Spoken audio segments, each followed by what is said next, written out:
This is Angelite Katie, also known as Sad Eyes 6.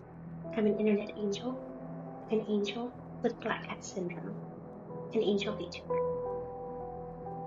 I'm going to share a true horror story about staying at a motel. I got sick with the flu and I had a nasal infection.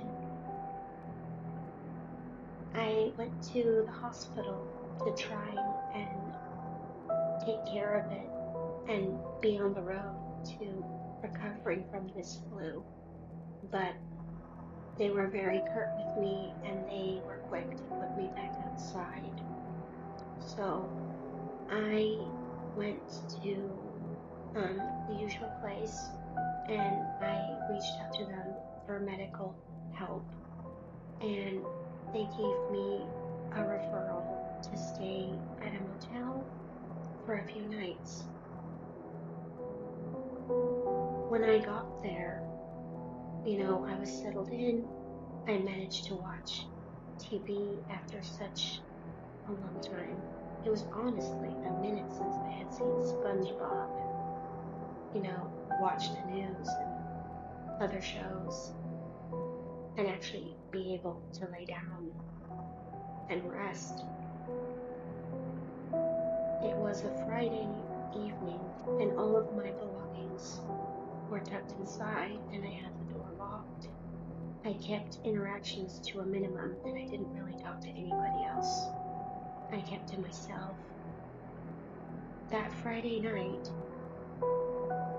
at around 11:30 p.m., I awoke with a start when I heard knocking at my door, and I got nervous and afraid because it was the middle of the night and the staff running the motel they really don't disturb their guests in the middle of the night like this. The staff doesn't disturb their guests in the middle of the night like this. And the knocking was firm and strong enough, but disturbingly subtle, with a long space of silence in between knocks. I had a very bad feeling, and I did not want to answer the door.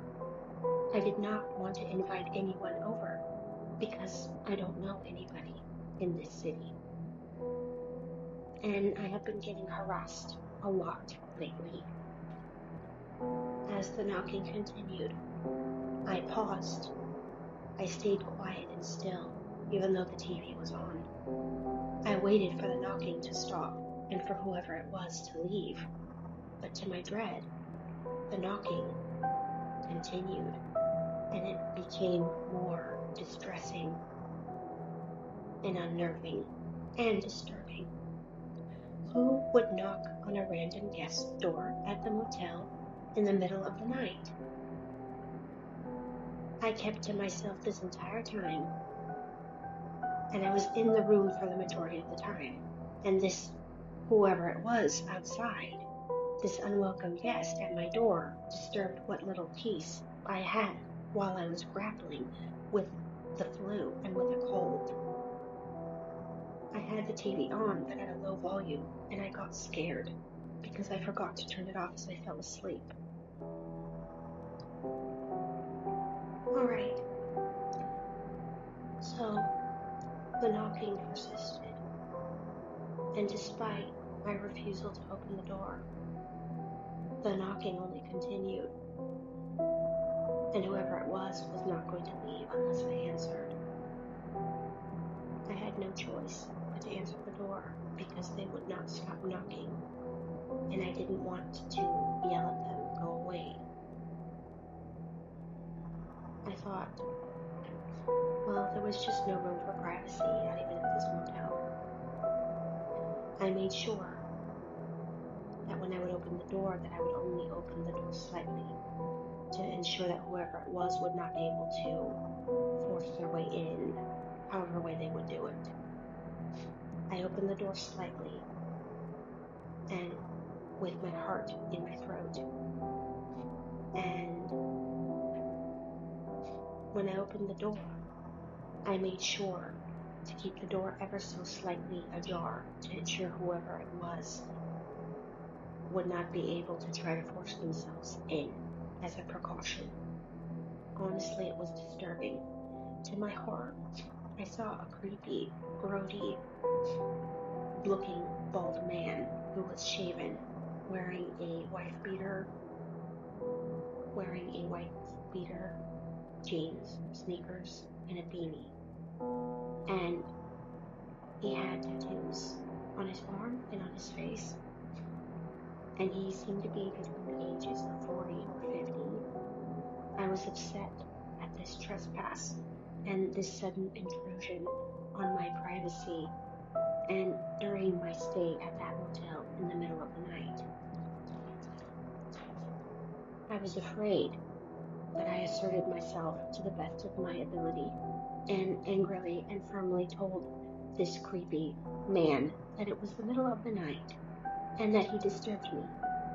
What was a major red flag was how nonchalant he was about it.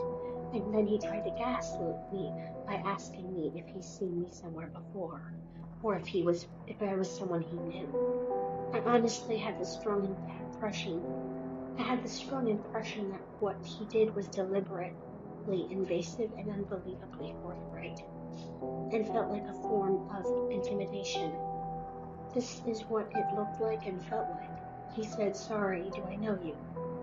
I had had enough of this psycho BS. I flatly told the truth out loud that it's the middle of the night and that I don't know him at all and that he has no business knocking on my door, especially since he's not a motel employee.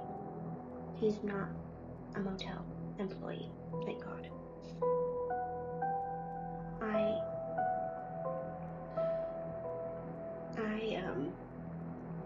the horrible part is that I had to contact the front desk and the manager and then also the owner of the motel and let them know what happened. And it was back and forth over the weekend from Friday and Saturday, and the only day that nothing happened was on Sunday. It was horrible. The horrible thing is that it actually still continued. So at around 11:30 p.m. was when it happened for the first time. Around 11:30 p.m. is when I encountered this grody man with a beanie knocking on my door.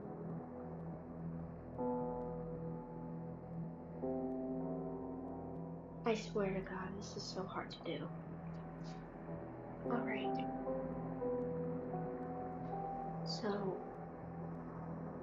when I told that grody man, when I told him that I did not know him, I told him to go away and I slammed the door shut in his face and I quickly locked the door. Then I texted the person who gave me the referral for the motel. And I also called the police, and the dispatcher gave me the motel's phone number so that I could call the front desk, and I did. I notified the manager about what happened, and he said that he would take care of it, and that he said that he caught the person in the act. However, that person who knocked on my door retaliated and came back again. At around 1 a.m., the knocking started again that same Friday night. I did not open the door. In fact, I called the front desk, and I lost sleep because it happened often that night. And I was told by the manager that the police were called, and I made the assumption that the police took care of it until 3:30 a.m. 3:30 a.m. was when the knocking started again, and I did not get any sleep at all. I heard shouting. I heard arguments in the other nearby rooms. and I made the assumption that the police had already addressed the issue until the following day, on Saturday, when I found out from the manager of the motel that the police were called, but that the person that I called the police on did not open the door, and they took advantage of the technicality of not answering the door, and that the police could not enter. Basically, the police showed up, the person conveniently decided not to answer, and the police left. That's essentially what happened. Saturday in the afternoon, at 3:30 p.m., the knocking began again, and I called the manager of the motel again and told them the same complaint again. And then that was when the manager of the motel told me that the police were not able to talk to the person who knocked on my door because they didn't answer the door when the police knocked on their door, and it was messed up. And then, around that time as well, around the 3:30 p.m., I did hear some men shouting right outside my door, and doing disturbances and making threats, and then banging on the walls, and then knocking on my door. And then at 1:19 a.m. in the morning is when I receive a call from the front desk from the manager of the motel, and he's asking me if I'm okay, because he asked me later that night, at that time at 1:19 a.m., if I had forgotten to call him or if he missed a call from me, because later that night, past midnight, after 3:30 p.m. when I called the front desk and made my complaint, later that same night at 1 a.m. is when the knocking began again, and I was awoken with a start, and I was afraid. I called the manager and I let him know, but then it stopped only to resume again, and the person I complained about retaliated again and came back at 1:19 a.m. And I did not call the manager or front desk because I thought it was already being taken care of, and I was in shock. That was when the front desk called me back and asked me if I missed calling them, and I said yes, because it happened again. It happened again. And the front desk, the manager of the motel, encouraged me that the next time that it would happen, that I should call them as many times until it stops. And finally, they explained to the manager that if he's going to call the police, he's going to have to use his authority as manager and help the police do their job by also talking to the guests as well. It wasn't until Saturday and Sunday, when I left the motel during the day to go shopping for food, that I found out who the person was that knocked on my door and which room they were hiding in, or rather, which room they were in. And I told the manager of the motel that I saw two men with similar features who were both bald. One was wearing a beanie and the white beater. The other man, who looked just like him, like his twin brother, was also wearing a similar outfit, except he was wearing a baseball hat. And that, to my horror, I recognized them, and that what was disturbing was that they both looked so similar, and that they were both staying in room 14. And that was when the manager of the motel told me he was going to call the police on them, and that he was going to have them leave. End of horror story. Thanks for watching and for listening. Please like, share, and subscribe. And remember, when staying at a motel, do not open the door if it is not motel staff, and keep letting motel staff know if they keep retaliating. Be safe out there and take care.